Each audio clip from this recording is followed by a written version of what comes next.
দৰং জিলা কেওট সন্মিলনৰ 105 সংখ্যক প্ৰতিষ্ঠা দিৱস উদযাপন সদৌ অসম কেওট সন্মিলনৰ দৰং জিলা কেওট সন্মিলনৰ 105 সংখ্যক প্ৰতিষ্ঠা দিৱসটি মংগলদৈ নগৰ শাখা কেওট সন্মিলনৰ অন্তৰ্গত গেৰিমাৰী কেওট খেলত ৰামনগৰ দুৰ্গা পূজা মন্দিৰ প্ৰাংগণত এদিনীয়া কাৰ্যসূচীৰে অনুষ্ঠিত হয়। পুৱা বন্তি প্ৰজ্বলন ভাগৱত পাঠৰ পিছত পতাকা উত্তোলন কৰে দৰং জিলা কেওট সন্মিলনৰ সভাপতি নৰেন্দ্ৰ চন্দ্ৰ চহৰীয়াই। স্মৃতি তৰ্পণ কৰে দৰং জিলা কেওট সন্মিলনৰ ন্যাসদাতা আনন্দ ডেকাই। পৰৱৰ্তী সময়ত গেৰিমাৰী কেওট খেল আৰু মংগলদৈ নগৰ শাখা কেওট সন্মিলনৰ প্ৰতিনিধি আৰু বিষয় বাছনি সভা অনুষ্ঠিত হয়। দুপৰীয়া দৰং জিলা কেওট সন্মিলনৰ সভাপতি নৰেন্দ্ৰ চন্দ্ৰ চহৰীয়াৰ সভাপতিত্বত অনুষ্ঠিত হোৱা মুকলি সভা উদ্বোধন কৰে ভাৰতীয় জনতা পাৰ্টীৰ দৰং জিলা সমিতিৰ নৱনিৰ্বাচিত সভাপতি মুকুন্দ ডেকাই। নিৰ্দিষ্ট বক্তাৰ ভাষণ দিয়ে সদৌ অসম কেওট সন্মিলনৰ প্ৰাক্তন সম্পাদক ৰমেশ ডেকা আৰু দাসী মহাবিদ্যালয়ৰ প্ৰবক্তা ক্ষীৰদা ডেকাই। অনুষ্ঠানত কেইবাখনো শাখাৰ সভাপতি সম্পাদক আৰু সন্মিলনৰ অন্তৰ্গত ৰাইজে অংশগ্ৰহণ কৰে। দৰং জিলা কেওট সন্মিলনৰ সম্পাদক অনিল দাসে উল্লেখ কৰে যে মংগলদৈ নগৰ শাখা কেওট সন্মিলনৰ অন্তৰ্গত মংগলদৈত নিৰ্মাণ হৈ থকা শ্বহীদ কনকলতা বৰুৱা স্মৃতি ভৱনৰ উন্নয়নৰ বাবে কেওট সন্মিলনৰ অন্তৰ্গত ৰাইজে সহায় আগবঢ়াব পাৰে। আমি দৰং জিলা কেওট সন্মিলনে 105তম প্ৰতিষ্ঠা দিৱস আজি মংগলদৈ নগৰ শাখা কেওট সন্মিলনৰ অন্তৰ্গত গেৰিমাৰী খেলৰ উদ্যোগত অনুষ্ঠিত কৰিছোঁ।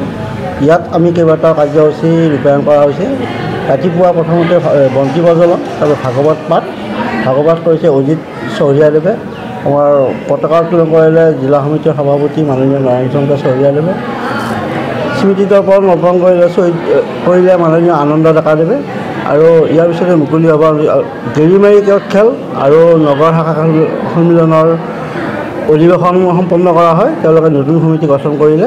তাৰপিছতে আমাৰ মুকলি সভা অনুষ্ঠিত কৰা হয়। মুকলি সভাত আমাৰ জিলা সমিতিৰ ভাৰতীয় জনতা পাৰ্টীৰ নৱনিৰ্বাচিত সভাপতি মুকুন্দ ডেকাদেৱে সভা উদ্বোধন কৰিলে আৰু তেখেতক আমাৰ কেওট সন্মিলনৰ পৰা আন্তৰিক সম্বৰ্ধনা জ্ঞাপন কৰা হয়। সদৌ অসম কেওট সন্মিলনৰ প্ৰাক্তন সম্পাদক মানে ৰমেশ ডেকাদেৱ, প্ৰাক্তন দৰং জিলা কেওট সন্মিলনৰ প্ৰাক্তন সভাপতি আৰু সদৌ অসমৰ প্ৰাক্তন সম্পাদক ৰুদ্ৰকান্ত ডেকাদেৱ, দাসী মহাবিদ্যালয়ৰ প্ৰবক্তা ক্ষীৰদা ডেকাদেৱে নিৰ্দিষ্ট বক্তা ভাষণ দিলে। হৰিৰাম ডেকাদেৱে ভাষণ আগবঢ়ালে।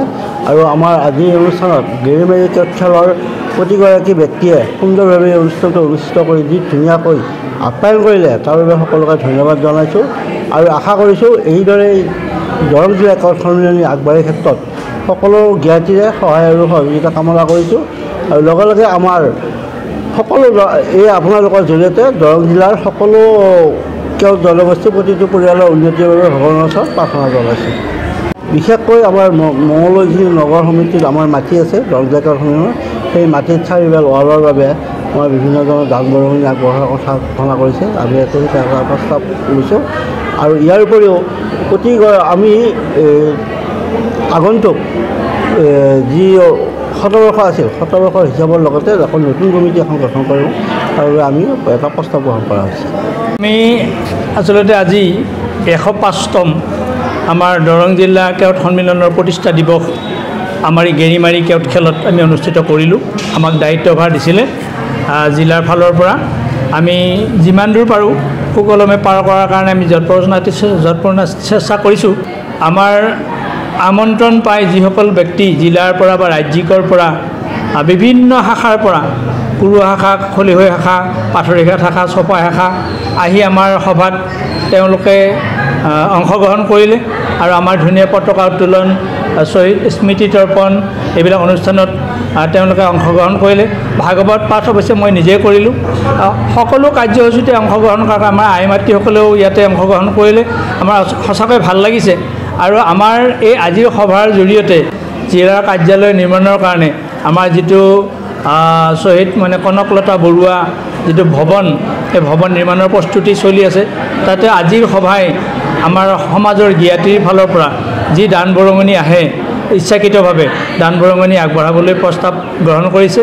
আৰু বিভিন্ন খেলসমূহক আমাৰ শাখাৰ জৰিয়তে সক্ৰিয় কৰি আমাৰ সংগঠনটো পিছৰ ফালে যাতে আমি সুন্দৰভাৱে আগুৱাই যাব পাৰোঁ তাৰ কাৰণে প্ৰচেষ্টা লৈছে আমি সেইফালৰ পৰা আমাৰ নিৰ্দিষ্ট বক্তা বিশিষ্ট অতিথি সকলোকে আমি শেষত শলাগৰ শৰাই জ্ঞাপন কৰিছোঁ নামখলাৰ পৰা Sudarshan Kalita report news express Assam